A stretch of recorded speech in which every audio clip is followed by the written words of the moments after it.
Gagal bayar di bank, ya ketika kalian punya hutang atau pinjaman di bank, itu jauh lebih baik dibandingkan gagal bayar di pinjol. Dan resikonya katanya lebih enak di bank. Bener nggak sih? Yuk kita akan bahas di sini. Barangkali kalian mungkin penasaran, bener nggak ya? Dan kira-kira alasannya apa? Oke, Assalamualaikum warahmatullahi wabarakatuh. Sehat-sehat selalu buat teman-teman semua. Thank you udah mampir di video kali ini.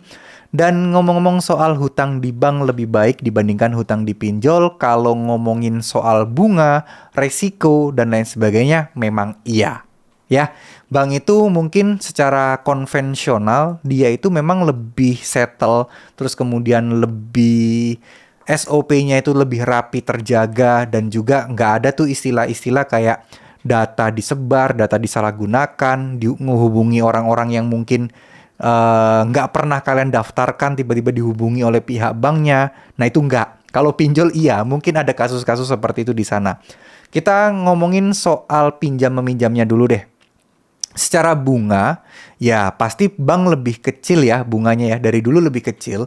Tapi untuk proses pengajuannya, bank itu memang lebih susah, lebih berat untuk proses pengajuannya. Karena ya gimana ya, ketika teman-teman mendapatkan sesuatu pinjaman yang ringan, tapi kan pasti proses untuk persetujuannya itu ribet, rumit, nggak segampang pinjol. Cukup pakai aplikasi HP, masukin data-data, tiba-tiba uang cair. Nah, bank nggak seperti itu. Tapi, ya pasti semua itu ada plus, ada minusnya.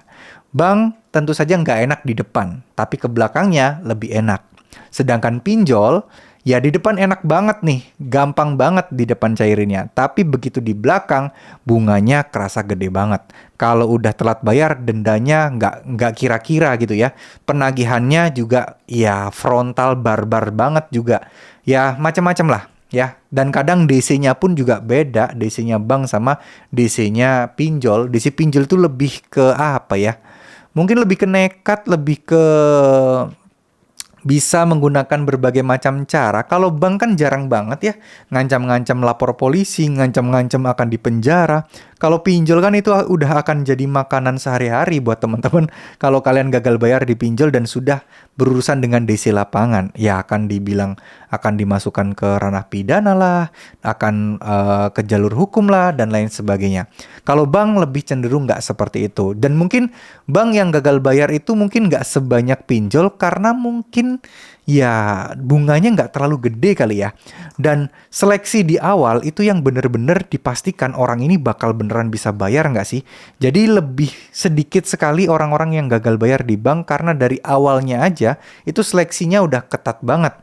Jadi bisa dipastikan ya kalau orang cenderung nggak bisa bayar, akan gagal bayar, kemungkinan resiko gagal bayarnya tinggi, ya nggak akan dicairkan sama bank. Tapi kalau sama pinjol, masih tetap akan dicairkan. Ya, itulah salah satu ya kenapa kok galbay di bank itu lebih baik. Ya karena itu tadi, resiko-resiko di belakangnya itu tidak separah di pinjol menurut saya. Ya. Cuman ini perspektif aja ya. Ini pendapat saya pribadi. Kalau kalian merasa enak dipinjol, abang, DC-nya itu lebih nggak formal, DC-nya itu lebih santai atau gimana? Ya itu ya terserah kalian. Itu pendapat kalian. Tapi kalau buat saya pribadi di bank jauh lebih baik, better sih, lebih baik sih. Masalah kalau kalian gagal bayar kartu kredit pun itu menurut saya lebih enak untuk solusinya di bank dibandingkan di pinjol. Ya, di bank kita kadang juga bisa negosiasi untuk penghapusan bunga denda itu bisa banyak lah. Kalau di pinjol itu kadang kita komunikasi ke adminnya, ke CS-nya aja susah. Kalau bank itu jauh-jauh dipermudah teman-teman. Ya, terima kasih. Semoga apa yang saya sampaikan bisa bermanfaat. Mohon maaf jika ada salah-salah kata. Wassalamualaikum warahmatullahi wabarakatuh.